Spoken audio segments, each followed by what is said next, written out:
too deep. You alright, man? It's too deep.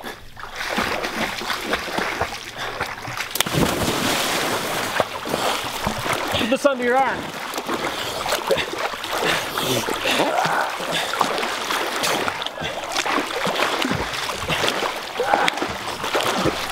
You're drowning me.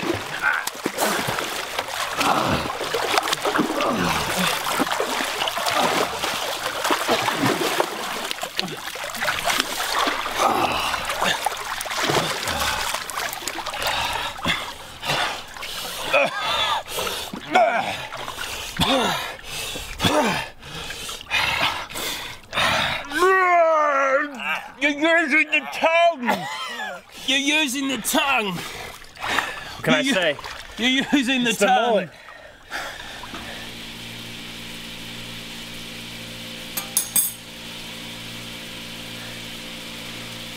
Love that aroma. Smelling good. Yeah. I can't wait to tuck into one of these. Or have it tucked into you. Have it tucked into me, Yeah. in my Speedo. Hey, thanks for saving me out there. I'm normally a pretty strong swimmer. Yeah, well, I mean, it happens to the best of us, man. I think what you need now is some protein to recover from that near drowning experience. So I understand you're actually sponsored by a bacon company, Tender Valley. Yeah, they're actually based out of Denver, and these are some of their franks. Normally I save these for a pre-race meal the morning of. I didn't say they were fat-free, man.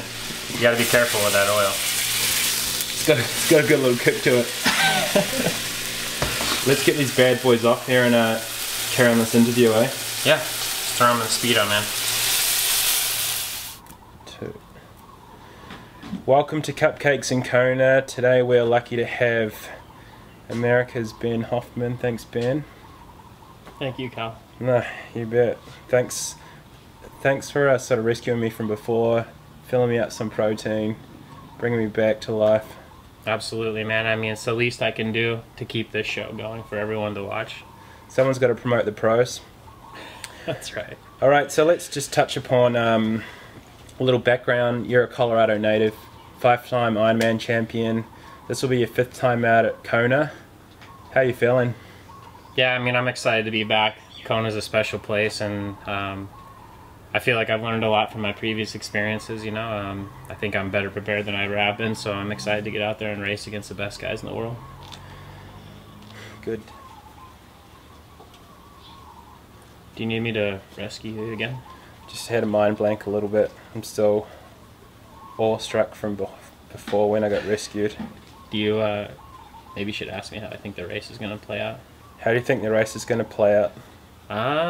You know, I think Kona is such an interesting race. Everyone thinks they have a theory every year about how it's going to go, and I've been telling people that everyone has a plan until they get punched in the face. So, you know, I think, and everyone's going to get punched in the face on Saturday. So, yeah, I mean, there's a lot of theories, but I think overall it's going to just be a brutally hot day, and, you know, it's going to be super hard. And I think people are going to try to go fast and fail, and people are going to try to go fast and go fast. So, when do you think the race really starts? Is it at the back end of the bike once you come back from Harvey, or is it coming out of the energy lab on the run? I mean, I think it starts when the cannon goes off in the water. If you don't make the swim here, it's obviously chasing all day, and that's tough. But yeah, the back half of the bike from Kauai High back, that's always tough. So, you know, that, and then obviously the closing miles of the marathon. Once you get into energy lab and then back up on top. The energy lab's hot. Yeah, yeah, it's really hot. You all right, man? You all right? Get up.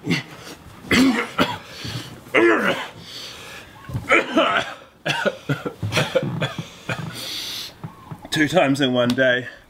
I think that's 3 actually, if you count the interview thing. I don't know how I can thank you enough. Okay. We can talk about that afterwards, maybe a cash deal or something. We can edit that out and we'll cut that out and we'll just start from the top again. Alright, thanks for that. Alright, so you're pretty well known as a strong cyclist. You've shaken and baked a lot on the bike. Shake and bake, man. You gotta blow it up. So Give us an example of a hard bike session that you do, a key bike session, for example, for Kona. Yeah, so I just spent some time down in Tucson, Arizona. It's one of the places that I train in the winter, and then also as a lead into Hawaii. And one of my favorite rides down there is a 135-mile loop that I do through Aravaca down by the Mexican border. And what I'll do is roll with the Shootout group, which is a big group ride down there. It's kind of a famous group ride, really hard ride for about an hour and a half.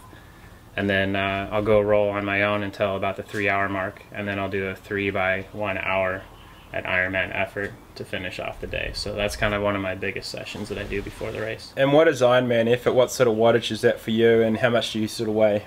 I mean, that's a very personal question, and you know, I'm not sure if I feel comfortable answering it. So I'm not forcing you to have any cupcakes after this, by the way. Well, I am calorie free, so you know, I'm on a strict water diet right now. Give us a ballpark figure of weight. I mean, somewhere between 20 kilos and 100 kilos. Covers most bases. No, my average power usually in an Ironman is right around 290 watts is what I'm targeting. Out in Hawaii, it's a little different because it's hot and the race is a different dynamic. But if I were riding on my own, I'd be shooting for 290 watts, and I weigh right around 70 kilo. Gotcha.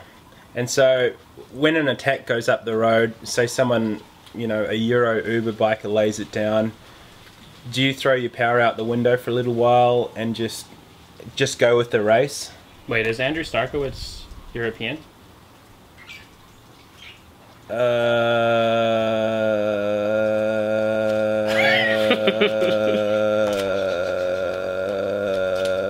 not sure.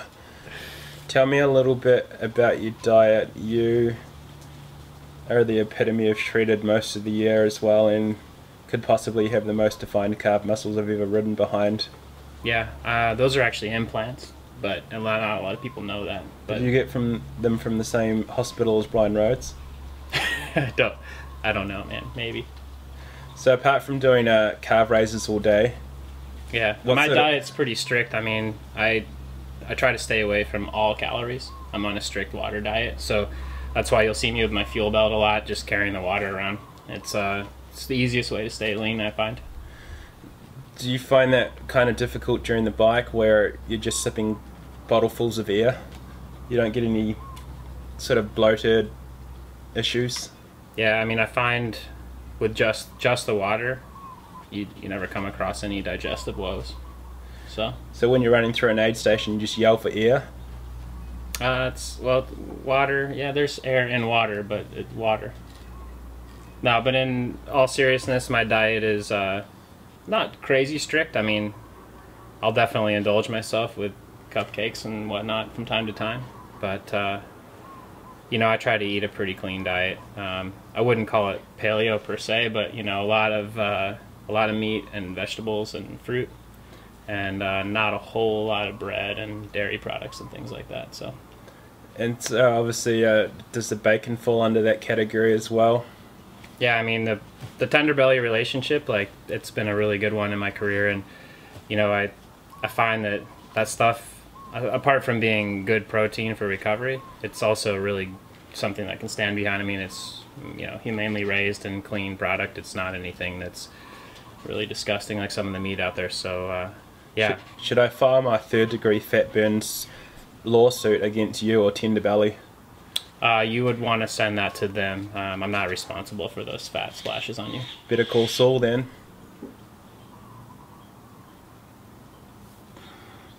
Dear Lord, baby Jesus,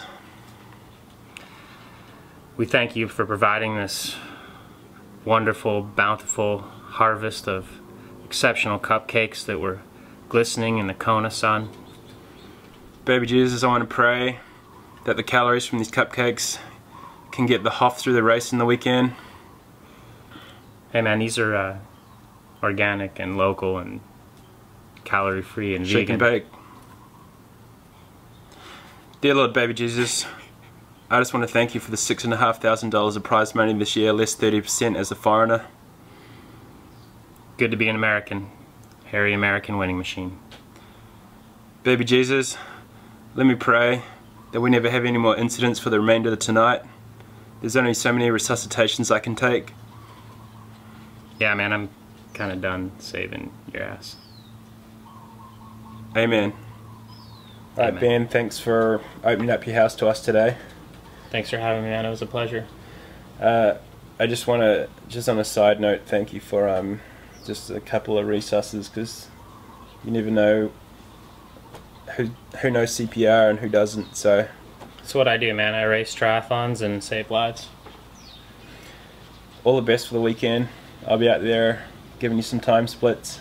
Appreciate it, man. Shake and bake. Boom. And it's customary. That's trademark, by the way. Since you made it through the interview, you get a rubber stamp tattoo. Awesome. Hit me up, man. Make it official.